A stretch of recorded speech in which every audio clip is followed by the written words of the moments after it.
Avez-vous déjà remarqué à quel point les mots sont puissants? Le pouvoir des mots. Moi, je suis aujourd'hui ici pour vous dire qu'avec du cœur, tout est possible.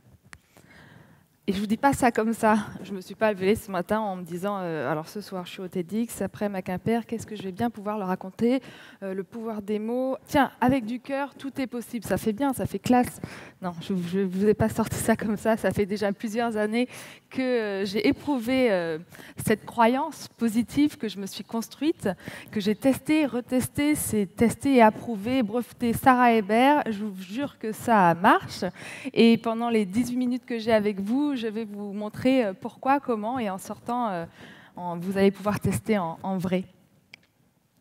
Alors, en fait, les mots sont puissants et surtout quand quelqu'un, si ça vous est déjà arrivé, vous encourage à rentrer dans un projet. Peut-être quelqu'un un jour vous a dit « Ah ouais, elle est top, ton idée, tu devrais y aller, c'est bien ». Moi, aujourd'hui, j'attends plus cette personne, parce que des fois, on attend longtemps. Alors du coup, j'ai décidé que cette personne-là, ça pouvait être moi.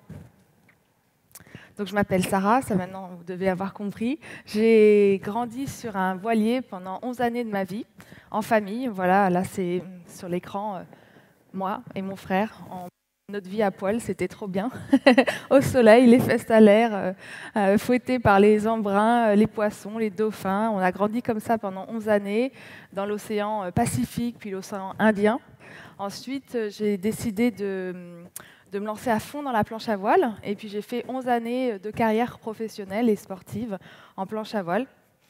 Et puis un jour, j'ai voulu traverser l'Atlantique en planche à voile.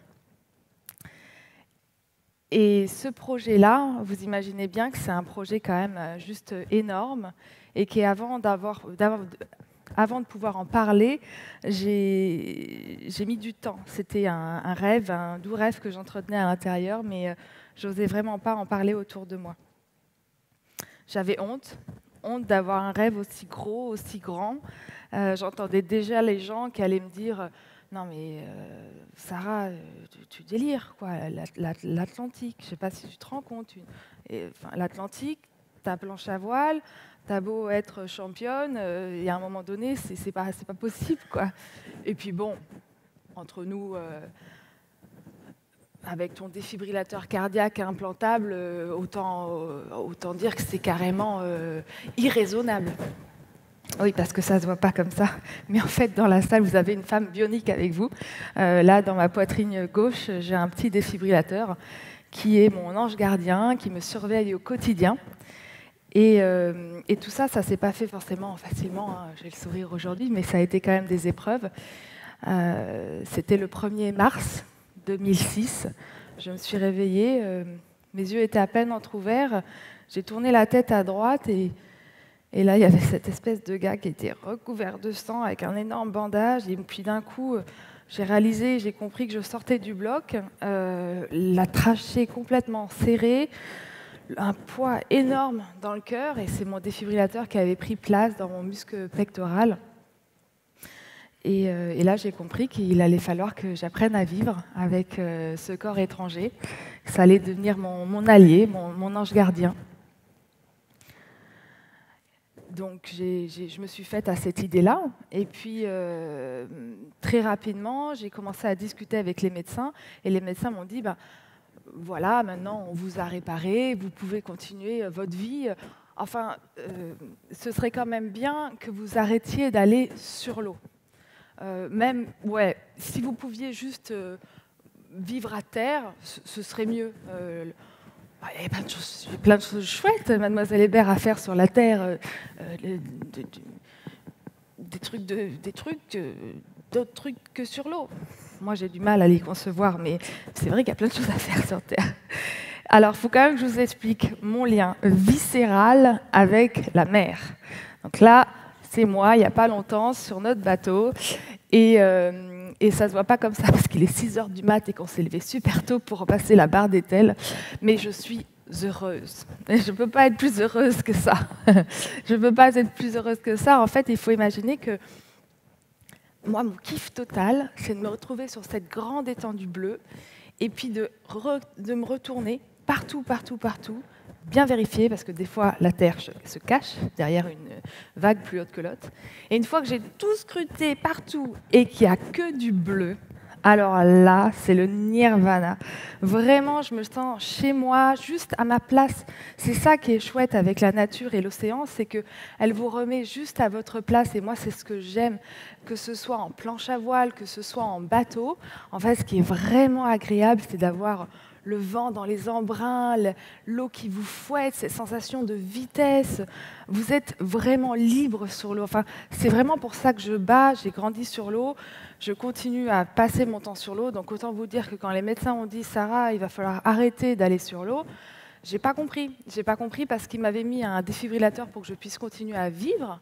Et puis d'un coup, ils me disaient en gros, ben non, en fait, c'était une blague. Tu vas continuer, ton cœur va continuer à battre, mais toi, tu vas pas vivre, en fait. Du coup, j'ai voulu savoir si ma passion ne l'emportait pas sur la raison. Donc j'ai commencé à faire des petites recherches. Je suis allée rencontrer différents rythmologues et cardiologues en France pour savoir si c'était trop déraisonnable, quelle était la part de risque. Et puis j'ai fait une moyenne, parce que vous imaginez bien qu'il y en a qui étaient là-bas dans le côté précaution, attention, il ne faut pas y aller, c'est dangereux. Et puis d'autres qui étaient un peu plus moyens. J'ai fait ma moyenne. Et surtout, en fait, j'ai écouté mon cœur. J'ai écouté mes sensations. J'ai fait confiance à mon corps. En fait, je me suis vraiment questionnée sur ce que j'avais envie de continuer à faire de ma vie, ce qui me faisait le plus vibrer. Et je me suis dit surtout que la vie nous apporte des difficultés, mais qu'on peut toujours s'adapter. Et c'est là que je me suis souvenue de mon éducation, de ma mère qui me disait par exemple « Tu sais Sarah, l'essentiel dans la vie, c'est d'en profiter. » Et je vous jure que ça aide d'avoir eu des parents comme ça, une enfance comme je l'ai eue, parce que j'ai pensé à tout ça, c'est moi qui en suivi. Et du coup, je suis retournée sur l'eau. Un mois après, j'avais le droit de recommencer le sport, l'entraînement. Et 2 mois après, mon entraîneur m'a dit « Écoute Sarah, viens avec nous, on va au championnat d'Europe, je t'ai inscrite et tu vas voir, ça va être génial. » J'avais encore mal au muscle pectoral. Et je lui ai dit, mais t'es sûre? J'y suis allée et j'ai gagné. J'ai gagné le championnat d'Europe. Autant vous dire que pour moi, c'est la plus belle victoire que j'ai eue de toute ma carrière. Derrière, bon, c'est pas pour me la péter, hein, mais derrière, j'ai été vice-championne du monde. Mais ce goût de cette victoire sur le championnat d'Europe, c'était quelque chose d'unique. Pour moi, c'était la preuve qu'avec du cœur, tout est possible. Bon, derrière, je me suis repris une claque. La Fédération française de voile m'a retiré ma licence. Du coup, j'ai perdu la médiatisation française. J'ai perdu mes sponsors français et j'ai dû regalérer. Mais je me suis dit, finalement, le plus dur a été fait. Maintenant, c'est que de la paperasse et des chèques à signer. Ça devrait être gérable. Et donc, je vous disais que je voulais traverser l'Atlantique. Et heureusement, un jour, j'ai eu le cran, le culot, l'audace d'en parler, en fait. Et ça s'est fait de façon totalement hasardeuse. Enfin, oui, c'était le hasard total. J'étais au travail, je travaillais, on s'en fout d'ailleurs où je travaillais, total. Bref, mon patron était là et je discute avec lui. C'était dans le monde de la voile, de l'audiovisuel. Donc il savait quand même ce que c'était que l'Atlantique. Hein. Et il est routeur, donc ça veut dire qu'il fait les trajets météo pour les gens qui font des courses au large. Donc vraiment, il sait ce que ça veut dire que l'Atlantique. Et puis on buvait notre petit thé là, et puis je lui dis oui, tu sais, moi, j'ai un projet. J'aimerais traverser l'Atlantique en planche à voile. Donc je vais vous le faire parce qu'en fait, je ne m'attendais pas du tout à cette réaction. Le gars m'a regardé et il m'a dit « Mais c'est super! Qu'est-ce que t'attends ?» Je ne m'attendais pas du tout à ça. Je me suis retrouvée en mode flac et je me suis dit « Mais oui, qu'est-ce que j'attends? Ça fait déjà 3 ans que j'ai cette idée. Qu'est-ce que j'attends ?» Donc c'est parti, dans ma tête, j'ai tout construit. Je me suis dit, bon alors il va falloir un bateau, il va falloir une équipe à terre, une équipe en mer. Qu'est-ce que je prends comme équipement? Où je m'entraîne? Qu'est-ce que je mange? Qu'est-ce que je bois? Il faut que je trouve des sous, combien ça va coûter? Alors du coup, il faut que je fasse un dossier de sponsoring. Les sponsors, ils sont souvent à Paris, alors c'est parti pour Paris, le train, etc. La machine était lancée. Ça m'a mis 2 ans. Je pensais qu'en 1 an, j'allais y arriver. Bionique, mais pas superwoman. Les gros projets apprennent à être plus humbles que ce qu'il ne faut. Et bref, au bout de 2 ans, je me suis retrouvée sur cette plage de Dakar, au Sénégal, avec ma planche, prête à me lancer vers la Grande Bleue. Et ça, c'était vraiment un des plus forts moments de ma vie. Un des plus forts moments de ma vie, parce que vous voyez, comme sur la photo, là, j'allais vivre ça. J'allais vivre ce rêve que j'avais vraiment porté en moi, qui était vraiment dans mon cœur depuis des années. Alors, c'est vrai que j'y sois arrivée ou pas arrivée, en fait, on s'en fout. C'est un arrangement bien de dire ça, parce que je n'y suis pas arrivée. Mais en fait, si, et j'ai mis longtemps à le comprendre qu'en fait, si, j'étais arrivée. Alors, je vous explique pourquoi. J'ai navigué pendant plus de la moitié du parcours, pendant 12 jours, 6 à 7 heures par jour. J'ai fait 150 km par jour, juste avec mes bras sur ma planche à voile et mon petit défibrillateur qui surveillait que tout le monde allait bien là-dedans. Et surtout, j'ai vécu des choses de dingue. J'ai vu une baleine sauter devant moi à 2 reprises. J'ai vu des sauts de dorades coryphènes, des milliers de nuages de poissons volants, argentés au matin, dorés au soir en fonction de la lumière du soleil. C'était juste magnifique. Il faut en fait comprendre que j'étais seule parce que j'avais beau avoir un catamaran qui me suivait. En fait, il me perdait de vue au bout d'une demi-heure parce que les vagues sont grosses. Les photos ne rendent jamais assez, mais je suis sûre que les vagues étaient très grosses. Et donc, il me perdait de vue. Donc, je faisais ma petite vie peinard, moi, sur ma planche. Quand j'avais navigué pendant 4 heures et je commençais à plus sentir mes doigts de pied, je m'arrêtais, je mangeais ma pomme, mes petites barres de céréales et je repartais. Et puis, bon, les conditions météo ont été quand même très, très difficiles. Le vent n'était pas orienté de façon à ce que j'arrive en Guadeloupe. Et j'ai dû arrêter. Alors que c'est vrai que sur la carte, c'était plus si loin, mais ça l'était quand même. Avec le vent dans la mauvaise direction, ça l'était quand même. Et de devoir prendre cette décision d'arrêter cette traversée, ça n'a pas été simple. Ça a été vraiment quelque chose de douloureux, parce que j'avais 3 objectifs sur cette traversée. Et en fait, il y en a un qui n'a pas été relevé. Mais le premier, pour moi, le véritable objectif, c'était vivre l'aventure du grand large avec ma planche à voile. Et ça, je l'ai vécu pleinement. Et il n'y a que moi qui l'ai vécu et c'était vraiment unique. Très peu de gens dans leur vie pourront vivre ça. C'était vraiment très fort, comme un astronaute sur la Lune. La deuxième chose, c'est le truc qui a raté, c'était que je partais de Dakar et je devais arriver en Guadeloupe. Ça, je n'y suis pas arrivée. Donc c'était nul. Oui, j'allais le dire, nul. Ben oui, je suis arrivée derrière pendant 4 mois, je me trouvais nulle, à chier, c'était naze, j'étais pas arrivée, c'était un échec, et au fur et à mesure, je découvrais ce que c'est qu'une petite dépression. 4 mois, je sais pas si c'est petit, mais bon, heureusement, ça n'a pas duré trop longtemps.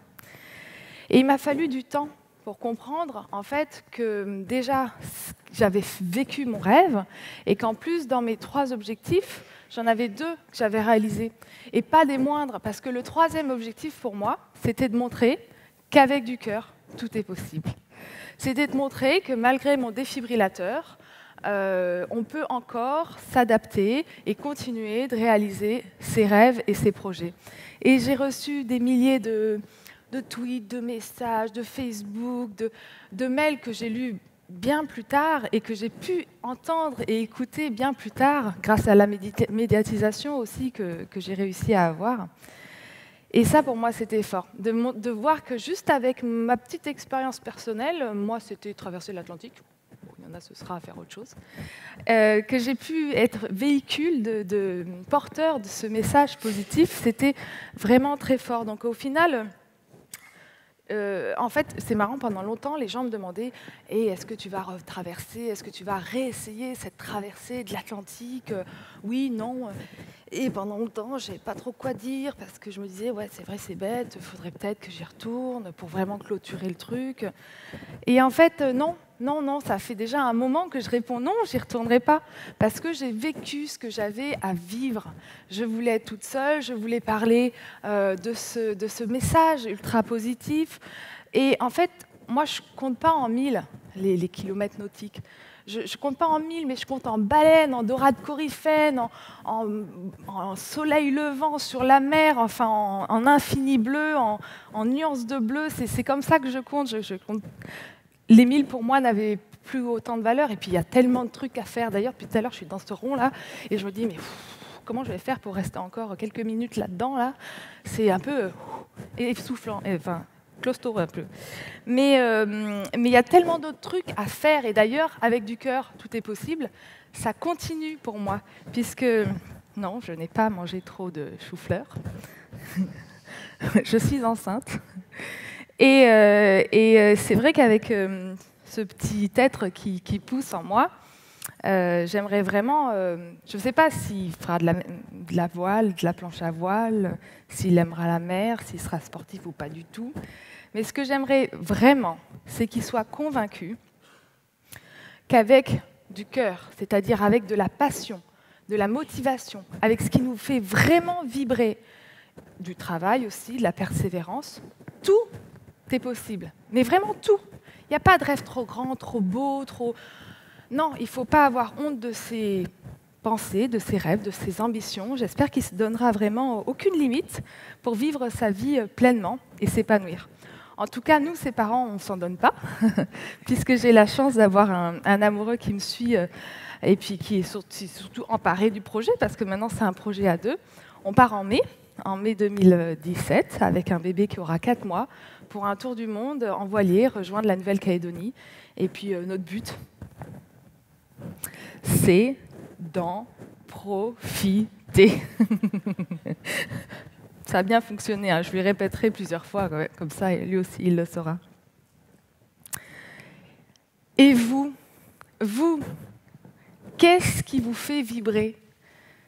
Il y a forcément quelque chose qui vraiment vous transporte un truc, que quand vous le faites, vous vous dites « Ah punaise, mais ce truc-là, mais il faudrait que je le refasse tout le temps, tous les jours, pourquoi je ne le fais pas souvent ?» Ou quand est-ce que la